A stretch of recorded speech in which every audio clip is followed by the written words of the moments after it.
वैदिक काल। क्या पढ़ेंगे? वैदिक काल में 1500 ईसा पूर्व से 600 ईसा पूर्व, कितने तक? 1500 ईसा पूर्व से लेकर 600 ईसा पूर्व। इस वैदिक काल को हम दो भागों में बांटते हैं। कितने भागों में? वैदिक काल को दो भागों में बांटते हैं। एक तो वैदिक काल को हम दो भागों में बांट सकते हैं। एक तो होता है ऋग्वैदिक काल, ऋग्वैदिक काल जिसको कहते हैं 1500 ईसा पूर्व से लेकर 1000 ईसा पूर्व तक।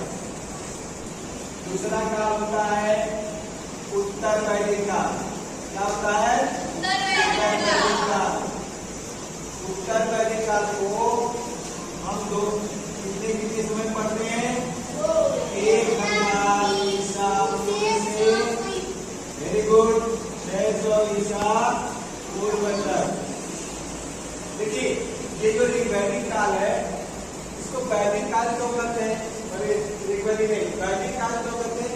जब हम वेदों की रचना हुई, वेदों के बारे में पढ़े, वेदों के ज्ञान के बारे में बताता है, तो उस काल को क्या कहा गया? वैदिक काल। उस काल को क्या कहा गया? वैदिक काल। वेद शब्द है, वेद जान रहे हैं? वेद, वेद हमारा संस्कृत के विद शब्द से बना है। किससे बना है? विद शब्द से। विद का मतलब होता है जानना। वेद का मतलब क्या होता है? जानना। वेद का मतलब क्या होता है? जानना। जानिए, वेद के बारे में जानिए। तो वेद जो है हमारा वेद के विद शब्द से, वेद जो है हमारा संस्कृत भाषा का शब्द है। इसका है संस्कृत भाषा का शब्द है जिसका अर्थ होता है जानना। क्या होता है? जानना। जानिए, ठीक है।